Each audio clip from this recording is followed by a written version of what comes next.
right, well, let's get started. I'm Jessica Janecki at Duke University Libraries Technical Services, and I will be your on-camera moderator for today. Thank you for joining. We're in lightning round number 1. So we're going to have our Q&A at the end, so if everybody could either hold their questions for the end or drop them in the chat. We ask people to please preface them with a Q. So if you put them in the Whoba chat, that would be the Zoom chat's been disabled. And so I think we'll just let moderators introduce themselves. And like I said, we're going to go in the order that people are listed on the agenda.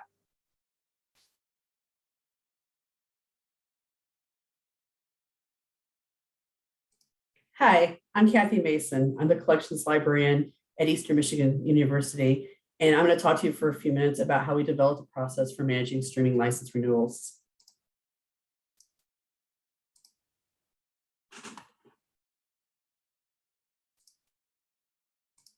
I'm going to shut my video off so I can check the other screen here. For a little background on our streaming license, our streaming video, at the beginning of 2020, we had unmediated canopy and a handful of multi-year licenses from vendors like Films on Demand.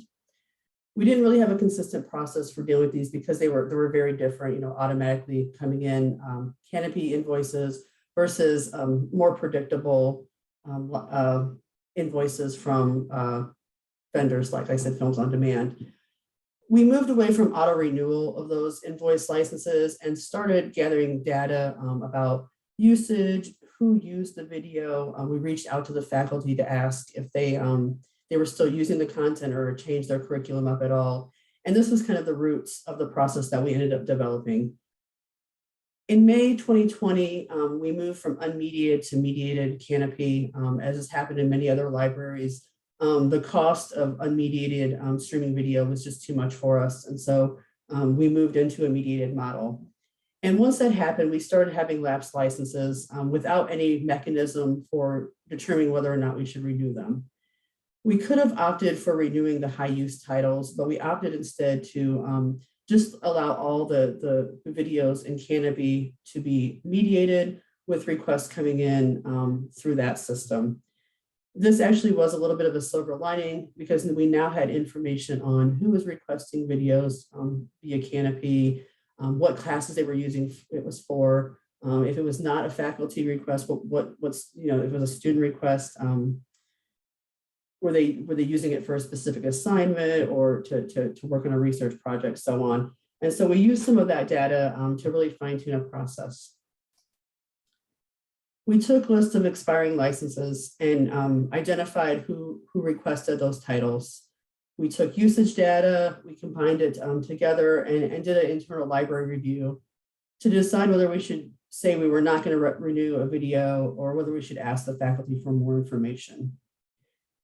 We sent our review to faculty and asked for some feedback on whether or not they agreed on our decision for proceeding. And this really opened up some lines of communication that have proved to be beneficial.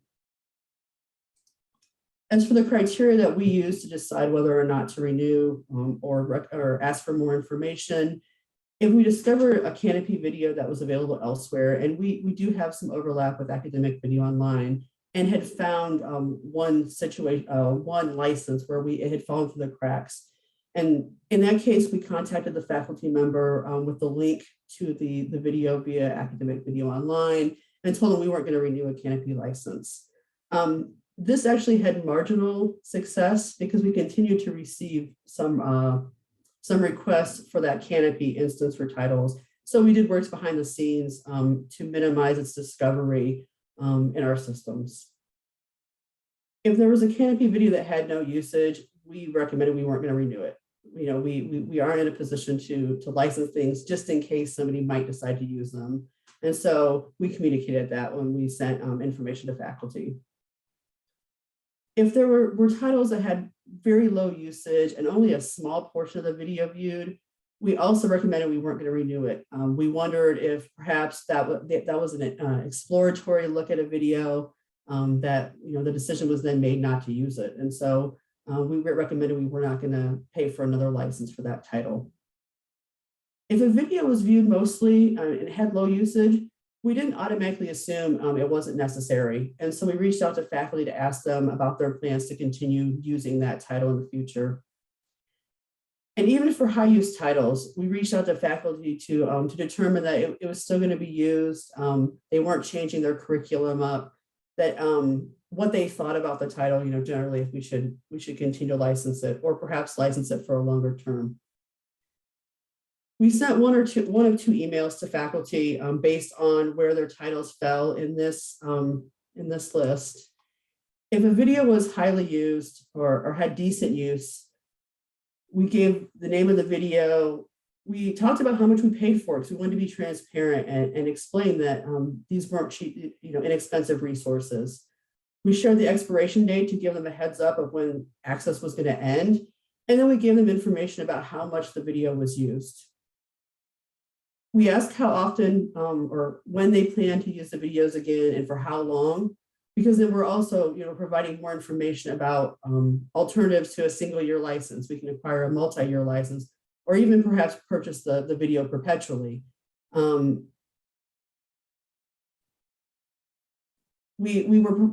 whole purpose of these messages were not just to give them information about these videos we were trying to make renewal decisions about. We were really going farther to talk about streaming media in general. And that's why at the end, we included information about other places streaming media can be found in our collections. And we even end with an invitation to reach out to the liaison librarian in case they had more questions or wanted some more assistance in that area. If a video wasn't being used, we provided the same information, but we just made it very transparent that we weren't comfortable spending limited resources on things that weren't being used or maybe not were going to have be used during the semester. This provided quite a few positive outcomes. We increased faculty awareness of streaming video products. They were aware not just of how Canopy worked, but all these other resources that they could use in their courses or recommend to their students. To extend this, I've attended and presented at a library liaison faculty meeting to talk about streaming video, and even did a special session about embedding and customizing clips for streaming videos via Academic Video Online and DocuSeek2 and some of those other resources that aren't Canopy.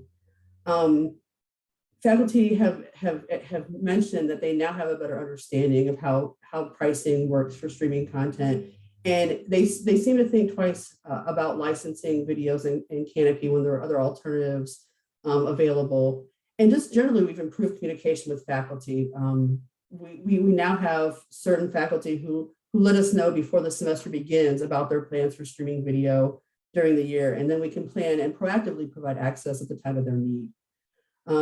The final benefits, we've decreased our expenditures when it comes to streaming video. Like I said at the beginning, we moved from unmediated to mediated because the costs had really gone out of control.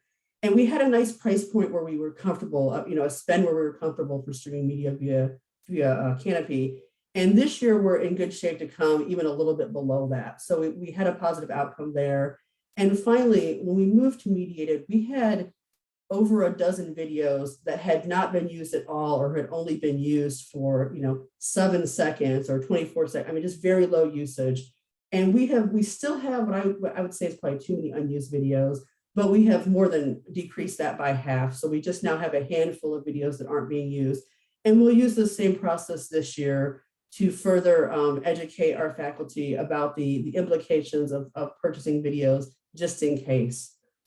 Overall, establishing a process for dealing with streaming license renewals has really yielded positive outcomes, both from a financial perspective, but more importantly, through increased relations with our faculty. Thank you.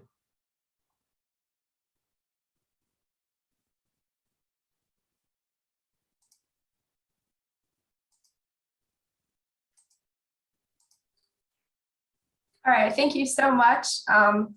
Katherine, I think you're up next. Great, thank you. My name is Katherine, and I'm one of the librarians at Dahlgren Memorial Library, and I'm going to talk about metadata development. So let me go ahead and share my screen.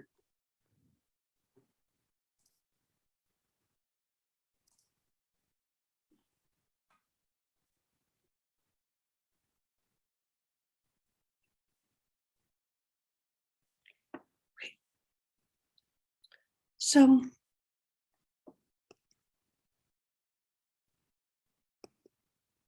just to provide you with a little bit of background, Dahlgren Memorial Library is the graduate health and life sciences library for Georgetown University Medical Center. And DML serves Georgetown Medical School students, faculty and staff, the School of Nursing and Health Studies graduate students, faculty and staff, the MedStar Georgetown University Hospital, and the Lombardi Comprehensive Cancer Center. Currently, DML subscribes to a variety of different resources. DML's collection contains about 6,000 journals, over 5,500 electronic or eBooks, over 130 databases, 26 point-of-care tools, and one of the more heavily used resources is SpringShare's LibGuides. LibGuides is a content management system that allows users the space to create various kinds of finding aids. These finding aids are a combination of different types of assets like links, widgets, book from catalog, RSS feeds, things like that.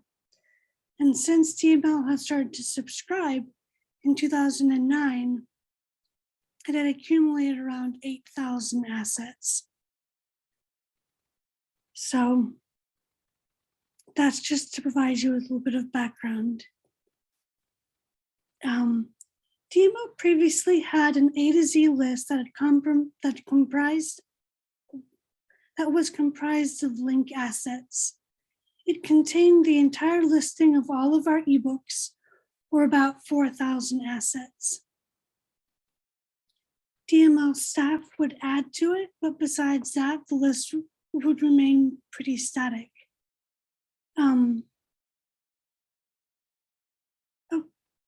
Upon comprehensive review of the library link assets, the resources staff identified assets with a lot of different issues. Many of the assets had out-of-date metadata.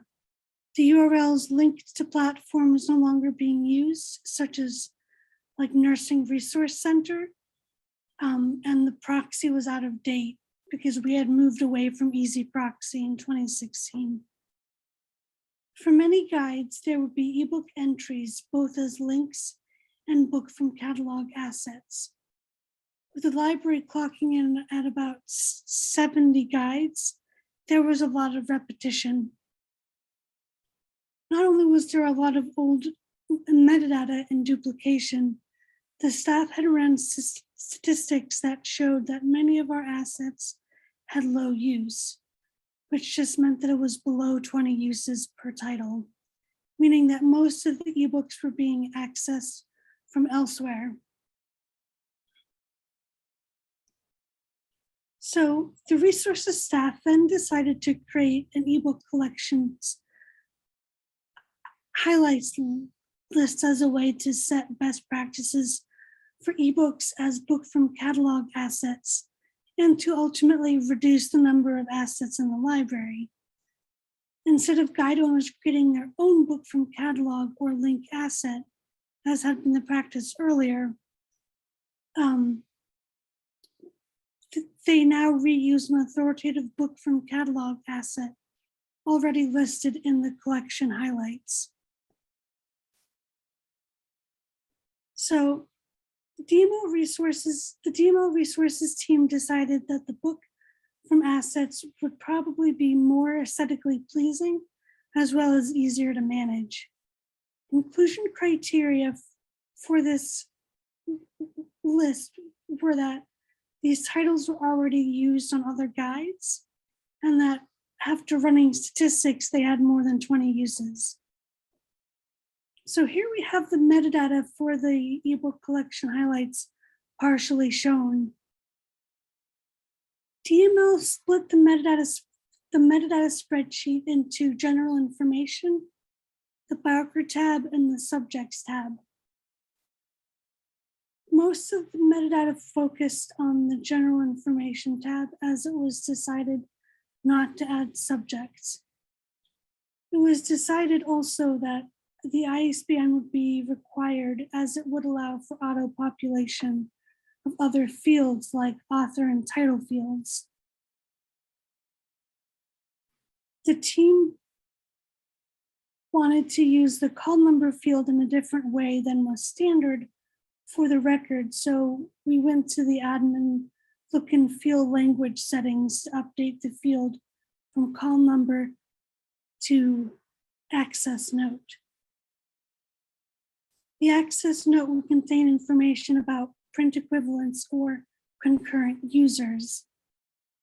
It should be noted that the team decided it would be best to lead patrons to the ebook directly rather than directing them to the catalog, as it would be one less click for patrons.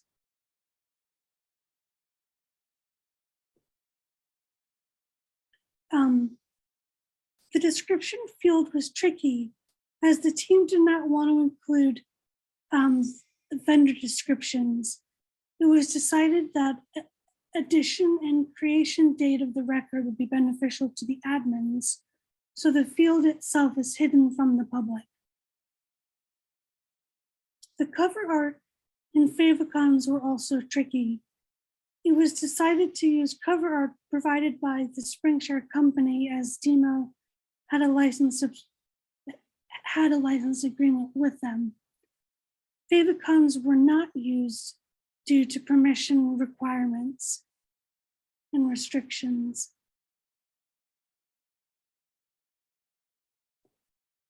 Here's a specific record that contains a print equivalent of Gray's Anatomy for students. Note here as well that there are 8 mappings to other guides. So 1 copy to 8 mappings. Before this is where it would get really unruly, because we would have 8 copies rather than 1. So here in the call number section, you see print copy as well. Here's a specific record that illustrates the number of concurrent users, in this case, 3. Note that there are no other mappings at this time. As DML wished to make the ebook collection highlights more fluid moving forward, this record might be a candidate for weeding, depending on when it was created. This would depend on how much use it had received and how many guides mapped to it. This is an example of what our ebook collection highlights looks like. As mentioned previously earlier, it's more fluid, and there's only about 600 to 700 entries rather than 4,000. And there's the ability to link to particular pages, which we couldn't do before, as you can see here. Thank you.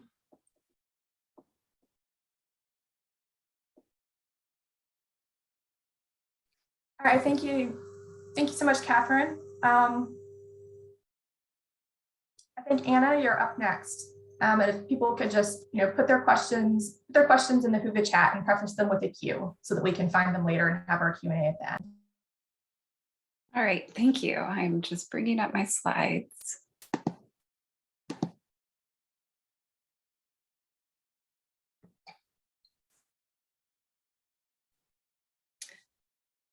All right, y'all, welcome. Thanks for being here. So this little quick talk is called OpenUNC, Collaborating to Increase the Visibility of Open Scholarship from the UNC System. And there's a go link here, go.uncg.edu/NCSC OpenUNC, if you want to follow along or refer to these slides later. So this is me. I'm Anna Kraft. My pronouns are she, her, hers, and I'm the coordinator of scholarly communications at the University Libraries at the University of North Carolina at Greensboro. And I want to start off with what this is. So there's a link here at the bottom, openunc.org, and this is a screen cap of the main site. Since this is a very quick talk, we don't have time to actually go and navigate through the site, but y'all are welcome to look at it if you are interested. This was founded in 2020, and it's a project of the UNC University Library Advisory Council, or ULAC. So this is the deans and directors of UNC system libraries. And the site is striving to increase access to open research and open educational resources that are being created across the UNC system. And the group that maintains and promotes it is the ULAC Scholarly Communications Working Group that I'm part of. So we're doing this to raise awareness of open access content from the system, and because collaboration really helps reduce effort across this group, and because open access benefits everyone, whether you're part of the UNC system or you're elsewhere. So what can you find here? These are some of the areas: OA journals, open repositories, open monographs, open educational resources, open publishing resources. And to be clear, the content doesn't actually live on this site. This is just kind of a clearinghouse. It aggregates these things and provides links out to the individual institutions and the places where the content actually lives. Here's an example of what you might find on the Open Journals page. These are some of the journals from UNC Asheville. You can see their titles, a little bit of information about them. And if you clicked on those links, you would go to the journals where they're hosted on UNC Asheville's site. And we've got these for all of the schools in the system that offer open journal hosting. There's also a partnership with many of the UNC system schools with the UNC Press, Office of Scholarly Publishing Services. And these books that have been published through that partnership are linked here. So you can see the titles and a little bit of information about them. If you click through, you'll go to the UNC Press site where you can download free open access copies of those books. You can also purchase print copies for generally a pretty low cost. Open publishing and what that means and what sorts of services offered by different schools, that can really vary. So we don't try to describe what each different school does in terms of open publishing. What we've got here is just a list of the institutions, a person that you might reach out to if you're from that school and you want to know more about what support is provided. And some of the schools have chosen to provide links to more information. There's also a news feature.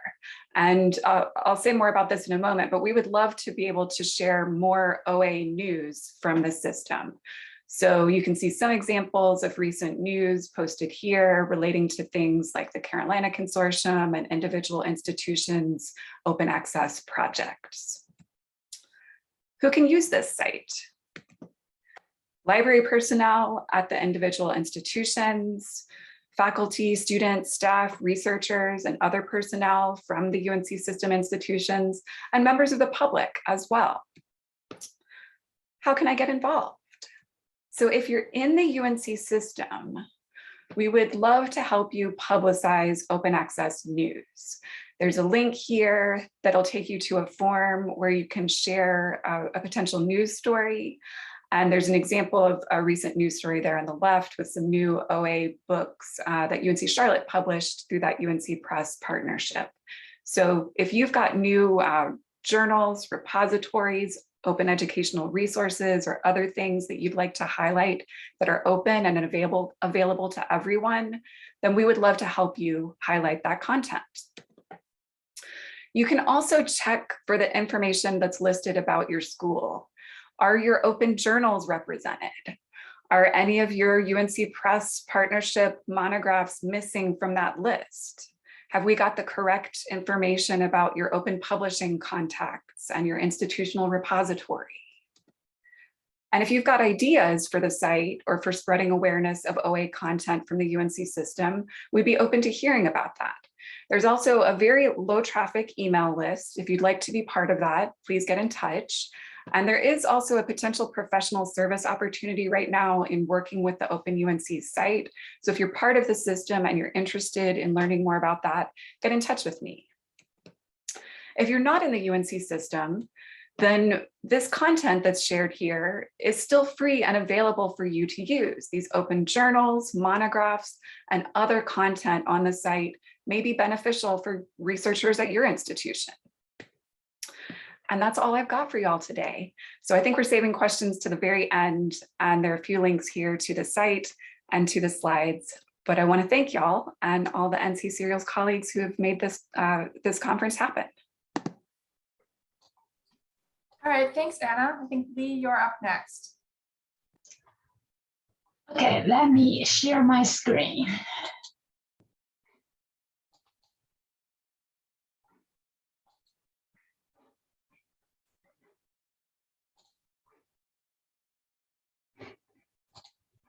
Okay. Good morning, everyone. My name is Lima. I'm the e-resource librarian at the University of South Carolina's Thomas Cooper Library. So today, I would like to talk about e-resource training in Alma.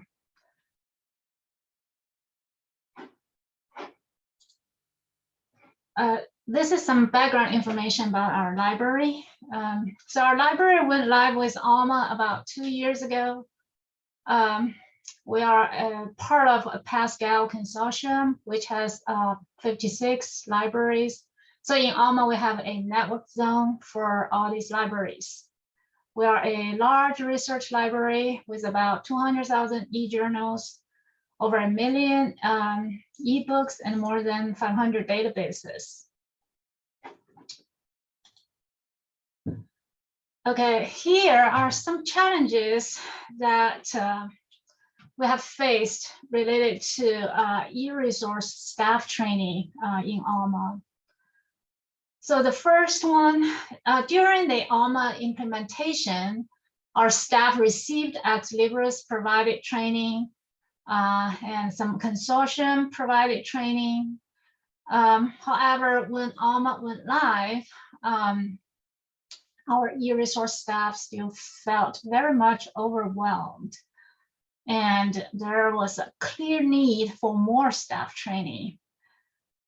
This is totally understandable because Alma, it is a unified system, but it is a very complicated system. It combines a catalog, a link resolver, and discovery functionalities. So there's simply a lot to learn. So the second challenge is that Alma's e-resource workflows are fundamentally different from our previous library system.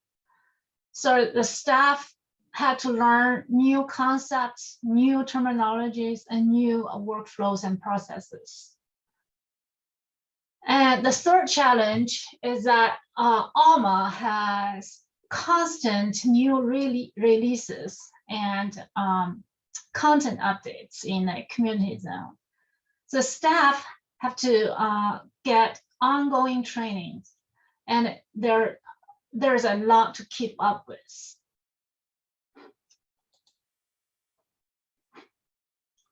So these are some strategies and tips that I found helpful to conduct effective training for staff to boost staff confidence and competence. First of all, you want to take advantage of available online training resources from Ex Libris and from other Alma libraries such as SUNY's.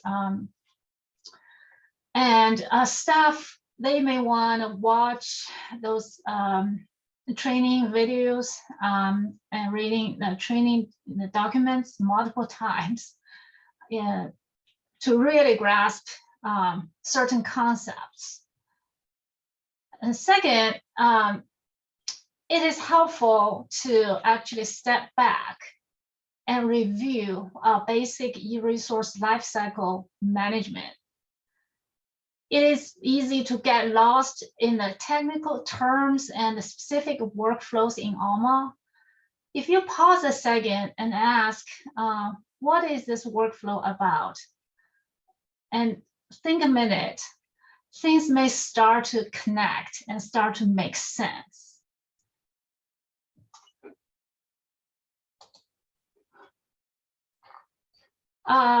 Next, I found it is extremely effective to use project-based training approach for Alma training.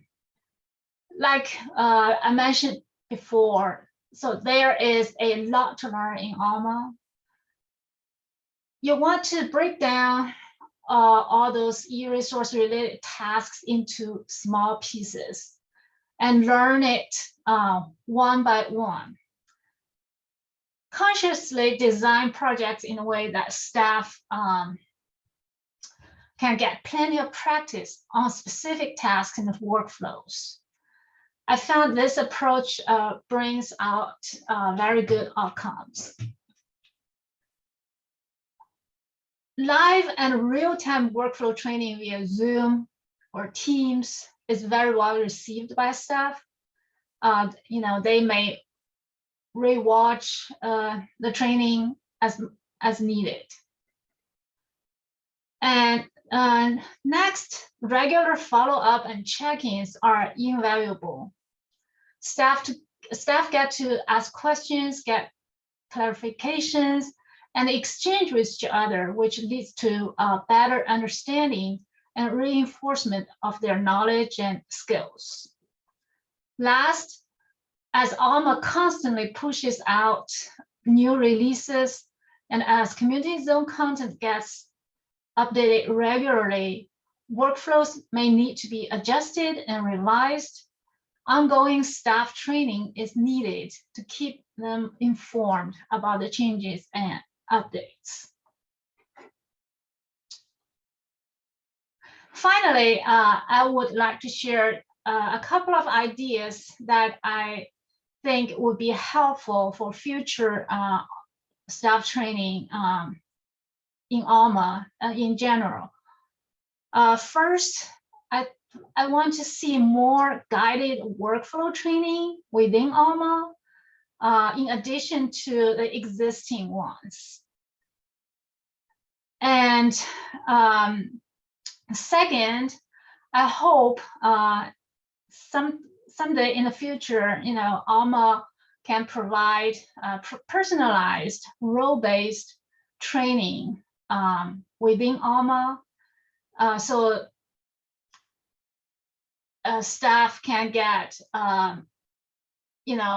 a more targeted training for the tasks they are doing during their daily job. That's all I have, and thank you for coming to my session. Oh, thank you so much. It looks like we're going to have plenty of time for questions. So the first question is for Kathy Mason. How did moving to a mediated system affect staff workload? Was it a dramatic change? It was a big difference in workload. We went from invoices coming in once a month and paying them and monitoring our balance with the PDA with Canopy, to having a message come in every time that a video is requested by somebody, and having to have some response to that, whether the response is licensing a video for a faculty member and sending the link, or reaching out to the liaison to work with the student who may be working on a project and could use other resources, kind of doing some reference work to determine needs. So it was more work than the mediated or the unmediated option. but because of the financial implications, we had to go with more work over more expenditures.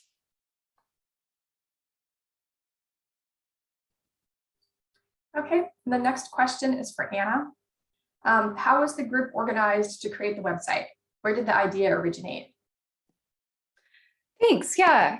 So the group that created the website, the idea started with ULAC, that University Libraries group of deans and directors. And initially the site was created at ECU by some great colleagues there.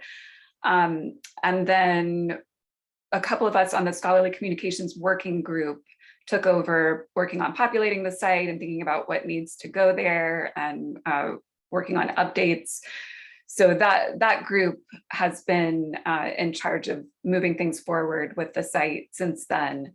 And there is, as I said, an opportunity for involvement if there is interest. So if anyone out there is interested in potentially being part of that work, please let me know. Thanks. Kathy, Christine Fisher says that UNCG has the same situation. They went to mediated with Canopy to reduce costs. See, the next question is for Lima. How active were employees in peer-to-peer training and sharing the tips from the unified training? I expect that practical use of the system led to some really good information that people shared.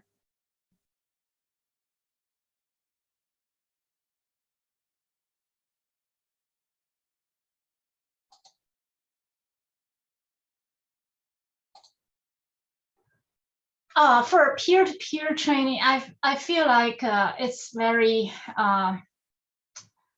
effective, and it's actually very it helps to relieve stress. I found group discussions, regular discussions with group members. It's helpful to really get a better understanding of a certain task or certain workflow, and really understand, deeper about how the system function as a whole. So it actually contributes to better understanding of other component of the system, which just since Alma is such integrated system, so you need to really have broad understanding of how things work together in order to actually to take full use of the system and to just feel confident, what's going on, because there are so many different ways to do one thing. You could get very confusing, but if as you understand the whole system better, it really alleviate that stress, and just to make all the tasks smoother. I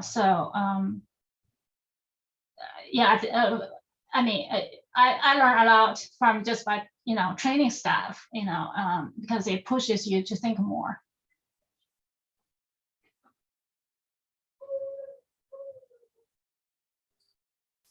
Thank you. There's also another question for you on the same topic. How is staff training responsibility allocated among librarians, or do you do it at all? Developing training, or do you do all of it? There's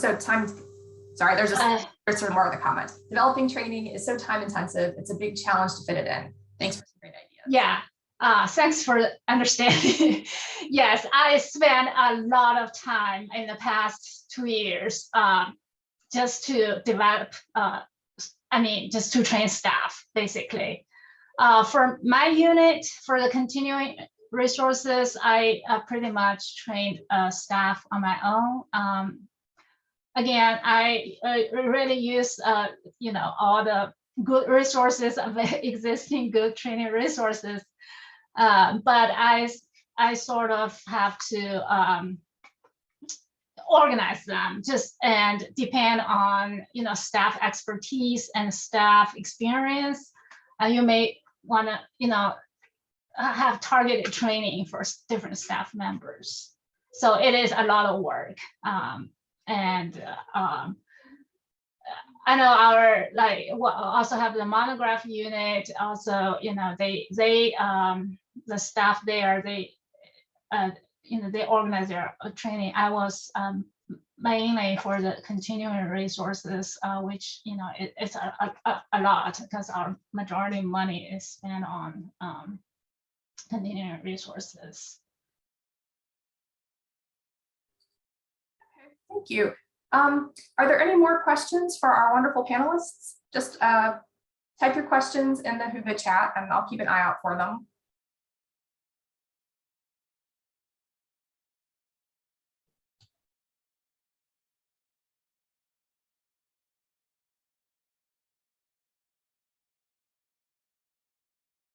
While we're waiting on that, do any of our panelists have any questions for each other?